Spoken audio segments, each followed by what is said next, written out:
You didn't get to where you are by playing small. You got here by outworking, outthinking, and outleading the room. But the higher you climb, the harder the questions get, and nobody hands you a playbook for this level. Welcome to Full Strength Leader, the podcast for executives, high performers, and leaders who refuse to coast, with surface-level leadership advice and ready to do the real work. Hi, I'm Kabrina Ashley, applied neuroscience practitioner and leadership consultant, and this is where I bring you the intersection of science and strategy and where real leadership gets built. Every episode, I bring you the research, the real talk, and the frameworks you need to lead at your absolute best, even when things feel upside down and on fire. Because half-strength leadership isn't an option. This is Full Strength Leader. What if I told you the most effective leader on your team is probably not the one dominating your meetings? It's probably not the one with the most to say either. It's the one who is watching, thinking, and listening, and who everyone actually goes to when something really matters. Organizations are systematically overlooking their most effective leaders because they are looking for the loudest person in the room. And the research says introverts often lead better. Ugh, that's hard as an extrovert to hear. But as our story from our last episode is proof of and talked about, your team is full of people, just like our example from last time of my friend from Publix, who's hiding in plain sight. So welcome back to the Full Strength Leader podcast and the Seeing People series. In the last episode, we talked about my friend from Publix, who is somebody who I met just because he works at the self-checkout. And that's what I do after I drop my son off at preschool. I go and I grab the groceries that I need for the day and I head home because it's right on that path. And so we've had lots of conversations back and forth. And if you haven't had a chance to listen to that episode about what it looks like to network in everyday situations, that definitely needs to go on your list after you're done with this episode. Hey, I'm your host, Kabrina Ashley, and I am a applied neuroscience practitioner and leadership trainer. And today we're going to be talking about more of how to find those people that are right in front of you who are great leaders that we might be missing because they're not as loud as other people. And so I really want to talk about these quiet leaders because they get overlooked so often. Organizational psychologist Adam Grant has actually been talking about this for a really long time. And he has said that we need to stop mistaking confidence for competence. Again, just because somebody has confidence does not mean they are competent. We've all known those people who think they know everything, and then when push comes to shove, we find out that they actually don't know as much as we thought that they did. Because we keep over promoting the loudest people in the room, and we keep leaving out our best leaders and leaving them on the bench. It's this whole concept of the squeaky wheel gets the grease. The more I'm seen, the more I'm out there, the more I'm doing stuff, then I will get what I want. I will get the promotion. I will do X, Y, and Z. And some of that is true. If you are a person who is looking for that next position, being louder is something that works. But as leaders, as C-suite executives, as leaders in an organization, this is where I have such a passion for teaching people, how do we find those people who maybe don't have as much of that bravado to get themselves out in front of people, but are doing the work and are better at it than the person who's being loud. And if your job and your goal as a leader and an executive is to push forward and build up the best people, sometimes our versions of best are not actually the versions of best. So first, let me be clear about what I mean by quiet leaders, because this is not about shy versus outgoing. That's a misconception within an introvert and an extrovert. That's a surface level read. This is about where people get their energy, how they process information, and how they lead. Introverts process internally. They listen deeply. They lead through trust and thoughtfulness rather than volume and presence. They're quiet leaders, which is a broader category of leadership, and are simply people whose leadership style does not broadcast itself. These are not the people who are going to be trumpeting themselves all of the time. And that's not necessarily a good or a bad thing. I personally am an extrovert. I personally am very loud, but it's being able as a person to calibrate both of those things and understand in some situations I have to be more quiet and understanding and listen And other situations, I need to be the outgoing person. This episode is more about how do we find the quiet people? And we'll do further episodes about what does it look like as a leader, as a high performer, as an executive, to find that balance between the two. Because when you find that nice in-between flow, you get to a point where people can have those quiet conversations with you and bring things to you and trust that you can help them fix, as well as be the person who's also the best promoter of yourself. Both things have a place. And so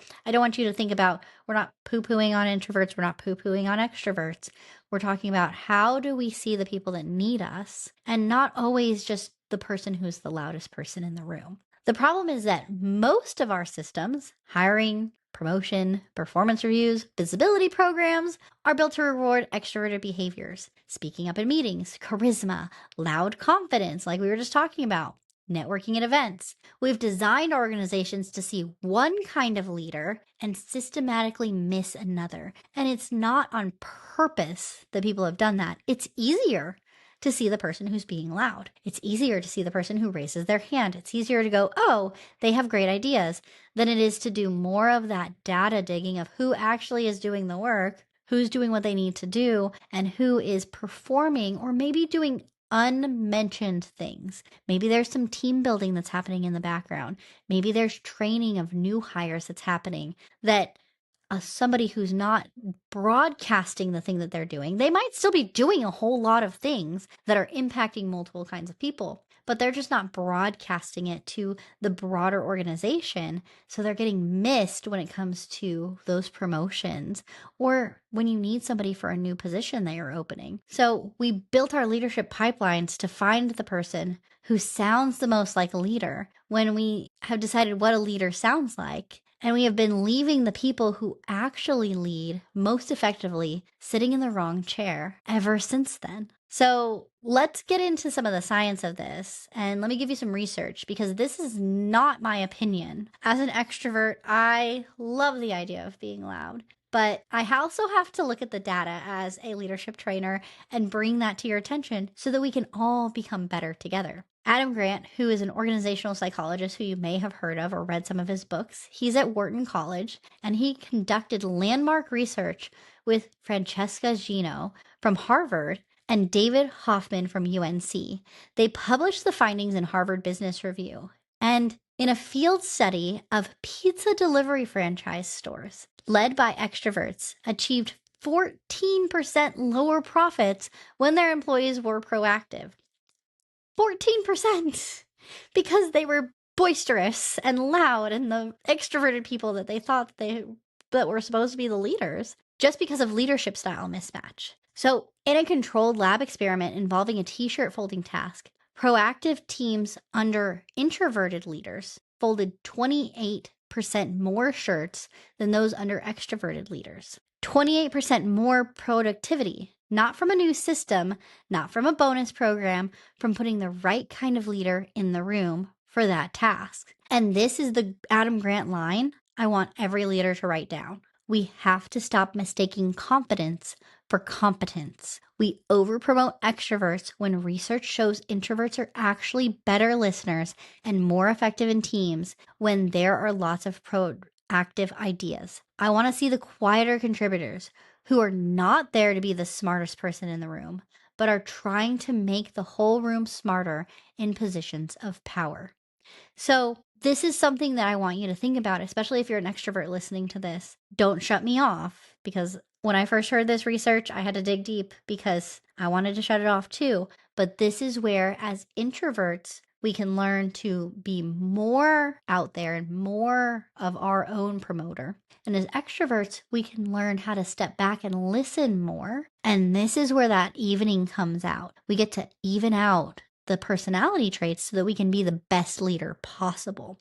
And that's really the goal of this podcast. Susan Cain's research adds more weight to this because roughly half the population leans introverted. So we've got half of us that are extroverts, half of us that are introverts, and yet we have built nearly every workplace and leadership pipeline around what she calls the extrovert ideal. We're operating at about 50% capacity and calling it a talent shortage when really it's a personality shortage because we're promoting the wrong kinds of people into all leadership positions. And this is why really understanding what a position needs from a leader is vital to promoting the right person. Unfortunately, most organizations don't go deep enough to go, this leader's task will be this, and this, and they will need to be this kind of person in order to do those tasks.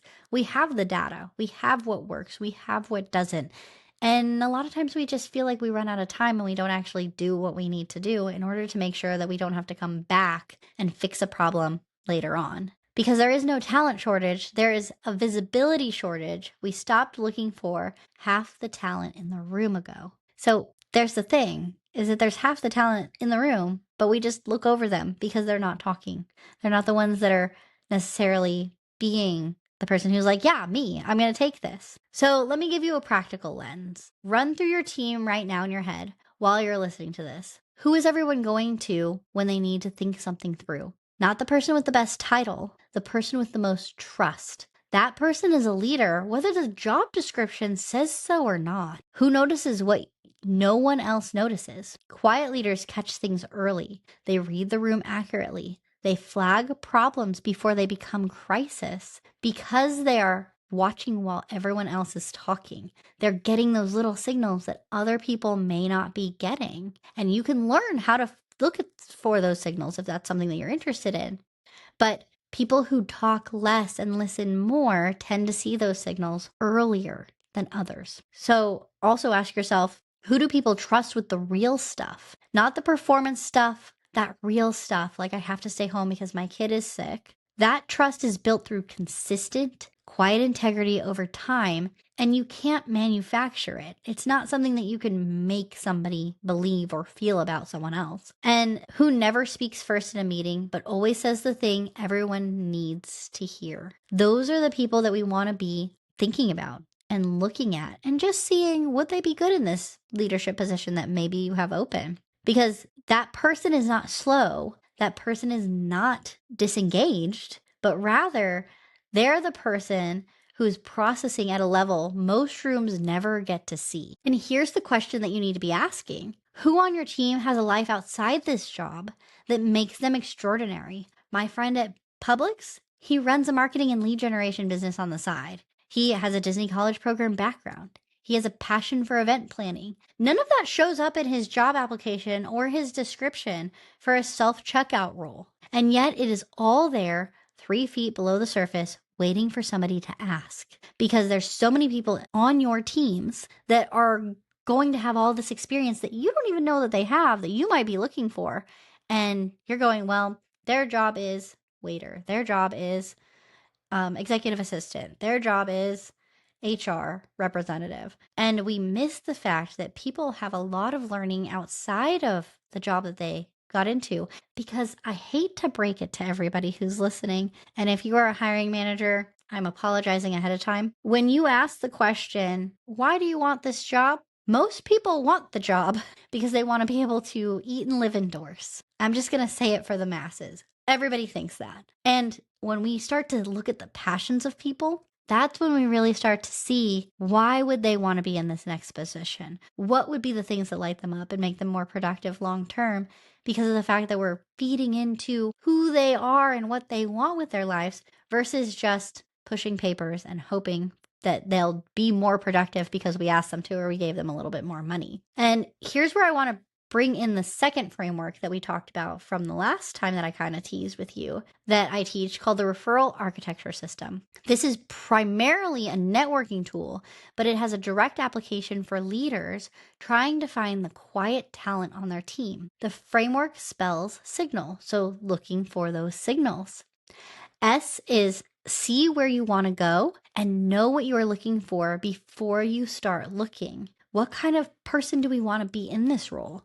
What kind of people do I have on my team? Sometimes when that signal, that seeing thing piece happens, is sometimes I just need to know who my team is. What are they interested in? What's their favorite color? What do they want to be when they grew up? What are things that they're reading about? What are things that they want to study? If they could have any kind of training in the world, if they could go take any class, if they could go to any place, what would those things be? Have you ever sat down and asked your people any of those questions? Next is identify the people who are already there in your organization. And that means identifying who is actually leading regardless of title. Who is answering the questions, being the go-to, being the person who may have been getting overlooked for that promotion, but is the person who actually holds the keys to the kingdom when it comes to this. And anybody who has had a really great secretary or a really great executive assistant knows this to be true. Those people know everything, know everyone. And unfortunately, a lot of times they are the people that are looked over for leadership positions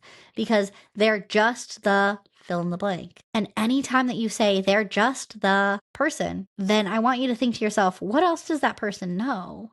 I want you to be the leader. I want you to be the executive who goes, that's really interesting. Did you know that Johnny Depp started out as not an actor, but somebody actually cleaning the floor? Because when you think about it like that, somebody could have totally missed him and we would have never had Pirates of the Caribbean or any of the other things that he's done. So who's that person? Who's that hidden gem on your team that you haven't even noticed yet? G is get in the room where it happens. And for leaders, that means getting out of your office and into the real conversations. I love to call this the hot girl walk. I want you to know who has kids, what are they doing, what sports are they in, and, who has parents that are coming into town, what are they doing for the holidays, those kinds of questions, building up normal things. What did they do over the weekend? What kind of activities are they hoping to do? Is there anything they're looking for that maybe you could help them with? These normal conversations that seem frivolous or soft skills like, that we like to sweep under the rug, are actually where all of that equity in relationships is built. And that's how we get what we want and get where we want, depending on what side of that equation that you're on at any given time. Because there's always going to be moments when you want to get something. And then there's going to be moments when you want to have somebody else give you something. And so being on either side of that equation, this relationship equity works. Next is N of notice things about others. This is where most leaders fall completely short. They enter every interaction talking about what they need. The best leaders enter listening. What are the things that people are saying? Oh, I'm really tired. Is there something that you can suggest for that? Maybe this is the day that you let that person go home 10 minutes early so that they can actually get to their kid before they're rushing and then making dinner. Or maybe this is where you're like, hey, I see that you have X, Y, and Z that you've stayed late for. Why don't you work from home today? This is where you get to make those kinds of decisions. And having, if you're an executive listening today, letting your people have that discretion to make those decisions within reason. What kinds of things can we give our people to where they can take care of our people for us without acting like we're managing toddlers when we're really managing adults and expecting everybody to come to the table as an adult? If I have the expectation of somebody as an adult, they will come with more high regard of that expectation that I have of them. Next is A, which is activate the connection with intention. This is where we go back to asking the questions and making the person feel seen. Oh my gosh, Susan, that pair of shoes looks great on you. Oh, thank you so much for turning that email into me early. That was really beneficial. And I loved the line where you said, fill in the blank. Simple things like this make people feel appreciated and seen.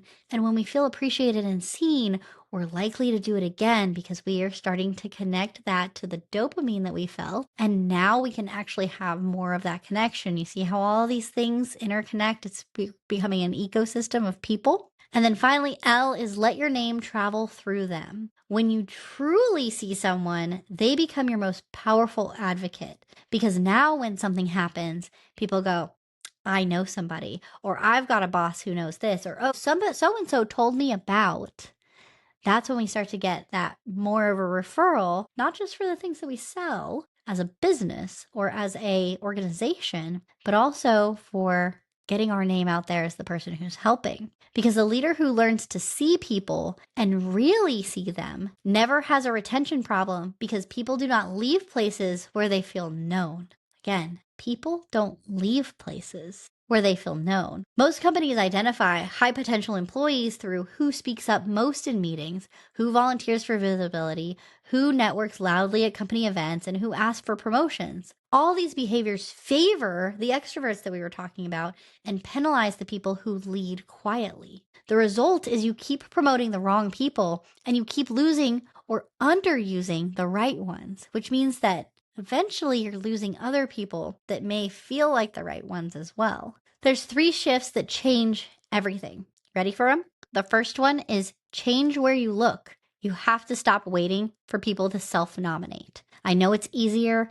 I know that going and looking is hard, but I need you to go looking. The quiet leaders will not come to you in a crowd all of the time. We're going to talk about, if you're a quiet leader, how to go about doing that and things that you can do. But as the leader in charge, it is your job to find the right leaders to uplift. 2, change how you listen. One-on-ones, small groups, informal conversations are where the quiet leaders show up fully. A big meeting or a group performance review will never surface what a 15-minute real conversation will. Those moments at the water cooler, that going down to the cafeteria and grabbing coffee together, that hot girl walk asking about how their day's going or what they're planning on doing this weekend are so valuable and underused within organizations. And then finally, 3 is change what you reward. Visibility is not the same as value. Start measuring impact and not just presence. Look at the data. I am a data girl.